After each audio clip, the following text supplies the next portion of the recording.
اور جب ہم نے ان کے سروں پر پہاڑ اٹھا کھڑا کیا گویا وہ سائبان تھا، اور انہوں نے خیال کیا کہ وہ ان پر گرتا ہے، تو ہم نے کہا کہ جو ہم نے تمہیں دیا ہے اسے زور سے پکڑے رہو، اور جو اس میں لکھا ہے اسے یاد رکھو تاکہ پرہیزگار بن جاؤ۔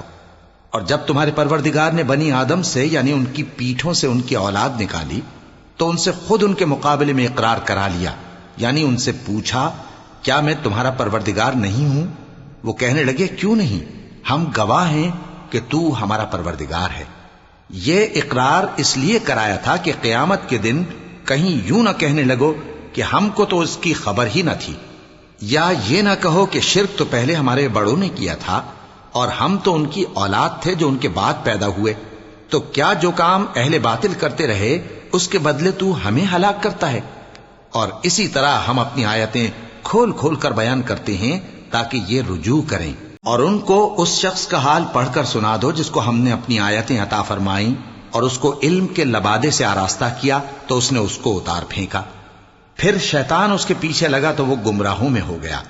اور اگر ہم چاہتے تو ان آیتوں سے اس کے درجے کو بلند کر دیتے، مگر وہ تو پستی کی طرف مائل ہو گیا اور اپنی خواہش کے پیچھے چل پڑا، تو اس کی مثال کتے کی سی ہو گئی کہ اگر اس پر حملہ کرو تو زبان نکالے رہے، یا اسے یوں ہی چھوڑ دو تو بھی زبان نکالے رہے۔ یہی مثال ان لوگوں کی ہے جنہوں نے ہماری آیتوں کو جھٹلایا، تو ان سے یہ قصہ بیان کر دو تاکہ وہ فکر کریں۔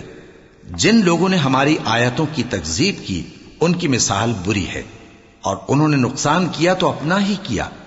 جس کو اللہ ہدایت دے وہی راہیاب ہے، اور جس کو گمراہ رہنے دے تو ایسے ہی لوگ نقصان اٹھانے والے ہیں۔ اور ہم نے بہت سے جن اور انسان دوزخ کے لیے پیدا کیے ہیں، ان کے دل ہیں لیکن ان سے سمجھتے نہیں، اور ان کی آنکھیں ہیں مگر ان سے دیکھتے نہیں، اور ان کے کان ہیں پر ان سے سنتے نہیں۔ یہ لوگ بالکل چوپایوں کی طرح ہیں بلکہ ان سے بھی زیادہ بھٹکے ہوئے۔ یہی وہ ہیں جو غفلت میں پڑے ہوئے ہیں۔ اور اللہ کے سب نام اچھے ہی اچھے ہیں، تو اس کو انہی ناموں سے پکارا کرو، اور جو لوگ اس کے ناموں میں کجی اختیار کرتے ہیں ان کو چھوڑ دو۔ وہ جو کچھ کر رہے ہیں ان قریب اس کی سزا پائیں گے۔